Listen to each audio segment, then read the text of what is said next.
Olá, queridos amigos, sejam todos muito bem-vindos a mais um programa Episódios Diários da Comunhão Espírita de Brasília. Tudo bom, Flávia? Tudo bem, Claudinho? Olá, queridos irmãos, queridas irmãs. Continuamos aqui então com o nosso livro Convites da Vida, uma psicografia de Divaldo Franco, pelo Espírito Joana de Ângeles. Estamos na lição 47, Convite à Reflexão. E Joana vai fazer um comentário ao capítulo 7, versículo 7 do Evangelho de Mateus, que Jesus fala: batei e abrir-se-vos-á. E Joana comenta: se eu soubesse, agora é tão tarde, por pouco, não tive oportunidade, confesso que eram boas as minhas intenções, não recuarei nunca, tudo está arruinado agora, perdi e desisto, só há uma saída à morte. Esses e muitos outros conceitos são arrolados para se justificarem fracassos e rebeldias nos empreendimentos da vida. Expressões derrotistas e fraseologias de lamentação são apresentadas, a fim de traduzir os estados da alma vencida em atitude mórbida, como a lavar as mãos ante as ocorrências que resultam dos insucessos da luta. Na maioria das vezes, no entanto, tais cometimentos infelizes decorrem da ausência de ponderação, como consequência dos engodos a que o homem se permite por ambição desmedida ou precipitação. Paulatinamente, o salutar exercício da reflexão é marginalizado, e a criatura, mesmo ante a severidade das lições graves, não recua à meditação de cujo labor poderia armazenar valiosa colheita. Antes, portanto, de agir, reflete. Após atuar, reflexiona. A reflexão ensina a entesourar incomparáveis joias de paz, incorruptíveis bens que ninguém ou nada pode tomar ou destruir. Em qualquer circunstância, pois, reflexão. Ela te considera o sol da harmonia a benefício da iluminação interior, se lhe bateres a porta e aguardares que seja aberta. Ai, que linda! Eu amei essa mensagem desse livro, acho que é uma das que eu mais gostei. É um convite mesmo a nós, Claudinho, não sei se você concorda, olharmos a vida por um outro ângulo, olharmos as dificuldades, os desafios que nos ocorrem de uma outra forma, porque às vezes nós trazemos aquela visão e vamos agindo impulsivamente, reagindo, como diz a Joana aqui, nós reagimos instintivamente, não paramos para pensar e reflexionar, a olhar, meditar, como ela nos convida. E quando nós estávamos lendo aqui, me veio uma imagem que eu sempre converso, às vezes, com as minhas amigas mais próximas, a do espelho. Né? Aqui, reflexão, reflexo, quando você olha no espelho, você olha. Às vezes a gente está andando, está achando que está tudo bem, de repente, quando você olha no espelho, e aí você percebe que não, tem uma outra forma que você pode ver. Ou o cabelo não está daquele jeito, como você vai arrumar, ou nossa, nasceu uma espinha, não tinha visto. Então, a reflexão é um convite para nós olharmos de outra forma as ocorrências diárias, aquilo que ocorre conosco dia a dia. Porque quando nós estamos envolvidos demais, nós não conseguimos perceber as outras opções. Então, é importante que nós paremos, respiremos, façamos essa meditação, olhemos para o desafio e percebemos quais são as nuances ali, o que é que nós podemos fazer, o que é que nós não podemos fazer, como nós podemos redirecionar, de que forma que nós podemos superar esse desafio e seguir adiante, né? Seguir adiante. Porque desistir, às vezes, parece que é muito fácil, só que atrapalha, atrasa a nossa jornada. Claro, cada caso é um caso, né? Não é por isso que o convite é para se refletir. Tem casos que realmente a gente vai na teimosia de ficar batendo, né, na mesma tecla e não muda. Então, precisa também ter um outro ângulo para redirecionar e rever como que nós podemos caminhar com outra perspectiva, vendo de uma outra perspectiva, agindo agindo e não reagindo impulsivamente. Né? Não sei se é isso, Claudinha. Não, com certeza, Flávia, é isso mesmo. A reflexão, ela nos faz, que Joana nos fala aqui, né, que a gente, muitas das coisas que a gente hoje sofre é porque a gente não reflexiona, nem para falar e nem para agir. Então, como você bem colocou, Flávia, é importante a gente reflexionar, não agir por impulsividade, pensar um pouco mais diante das questões materiais, a gente pensa, né? Se a gente vai, muitas das vezes, se a gente vai fazer um investimento, comprar um carro, comprar uma casa ou algo menor, mas que compromete o nosso salário, a nossa renda, nós, a maioria das vezes nós fazemos um planejamento, pensamos, reflexionamos. Muitos que assim não fazem acabam se endividando demais. E assim é na vida com relação às questões morais. Se nós não reflexionarmos diante dos fatos da vida, nós também vamos nos encher de dívida, né? E aí nós vamos ter que resgatá-las. E muitos, como diz lá no Evangelho, muitos males nós cavamos pela nossa própria irreflexão.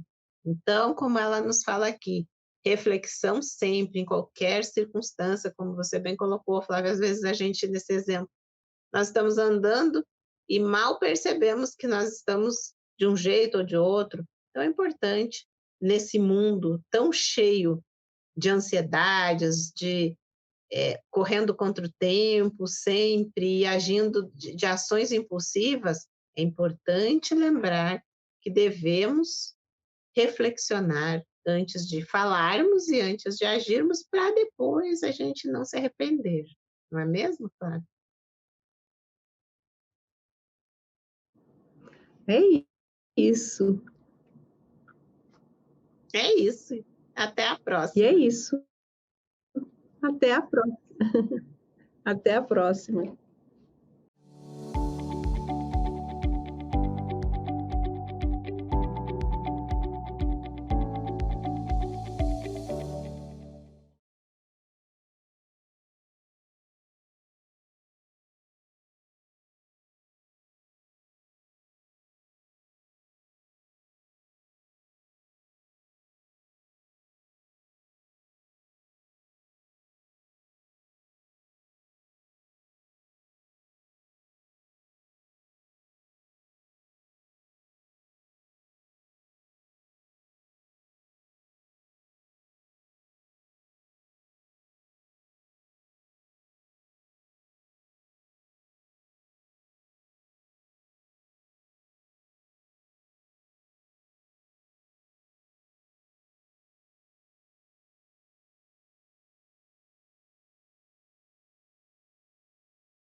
Olá, amigos, tudo bem? Sejam todos muito bem-vindos a mais um episódio diário da Comunhão Espírita de Brasília. Tudo bem, Claudinha, querida? Que bom que você está aqui comigo, Tudo bom, conosco. Flávio?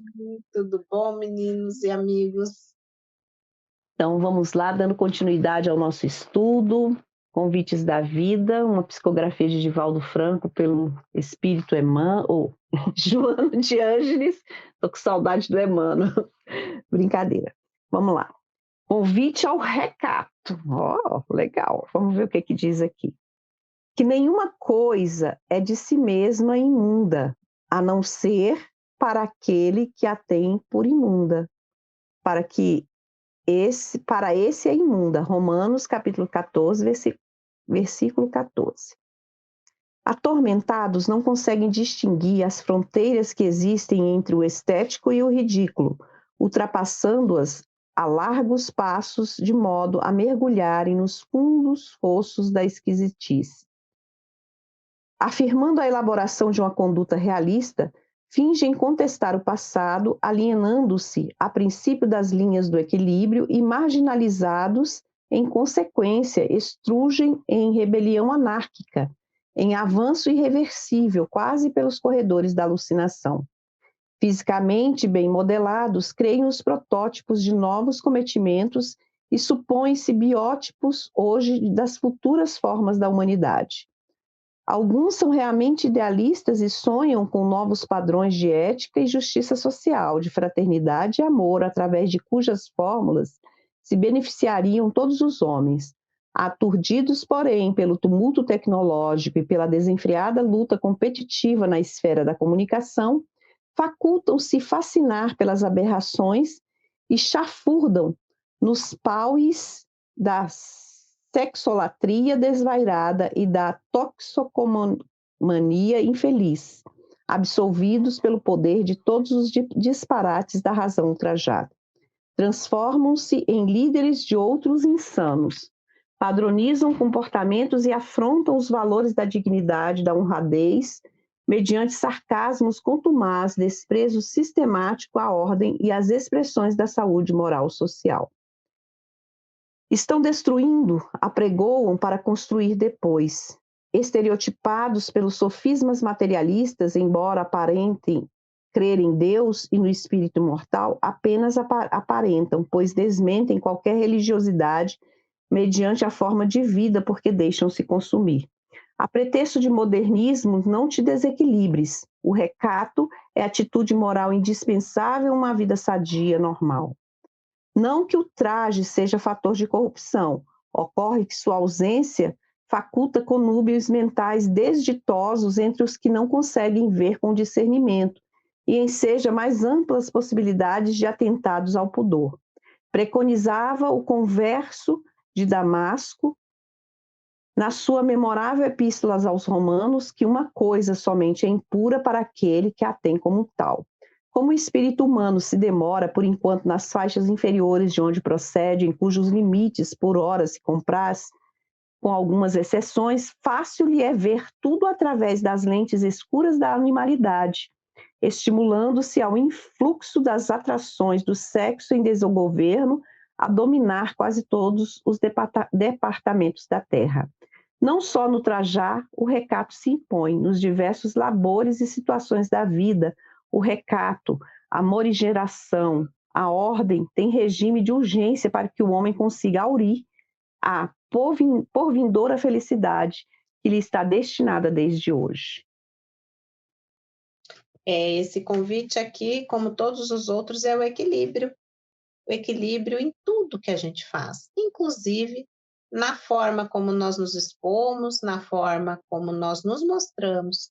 Então, a nossa aparência, ela tem ainda, como Joana bem frisa aqui, no estado atual, no estágio evolutivo em que nós nos encontramos, ela tem a sua aparência, a sua importância, a sua relevância.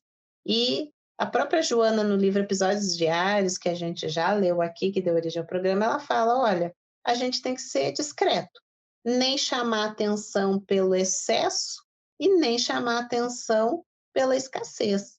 Então, aqui ela nos chama a atenção para que a gente cuide um pouco, mesmo que às vezes tenha alguns modismos e que nós, muitas vezes temos o ímpeto de ir, lembremos, né, Jesus, como Jesus se trajava? Um simples uma simples túnica branca, que claro, ele emprestava o seu magnetismo àquela túnica. Então tenhamos essa questão também do nosso palavreado, como ela fala aqui, no final, né, amor e geração, quer dizer, o equilíbrio, cuidado nas palavras, no modo de vestir, no modo de andar, nessas questões todas, que quando nós estamos equilibrados, uma pessoa equilibrada, ela é naturalmente discreta. E aí nós cuidamos, então, essa questão de não irmos com os modismos, né, Flávia, em que às vezes a gente acaba indo nos excessos daqui, nos excessos de acolá. É um cuidado, um chamamento ao equilíbrio, um convite ao equilíbrio em todos os ângulos da nossa vida, seja no vestir, no trajar. Teve uma outra lição que ela fala no comer, no no beber. Então, é esse convite ao recato, mas que a gente pode traduzir ao equilíbrio em todos os ângulos da nossa vida. É. E todo exagero, né, denota uma falta. Então vamos trabalhar as nossas faltas, trazendo equilíbrio para a nossa vida, né? Como bem disse a Claudinha, que era exatamente isso que Joana nos fala desse recato como um equilíbrio. E lembrando que dentro até, né, do que é moda, o equilíbrio, o que é discreto, é aquilo que é elegante. Não é isso, Claudinha? É isso mesmo. O menos é mais. E é isso, É, meus irmãos. é. Até a E próxima. até a próxima. Beijo.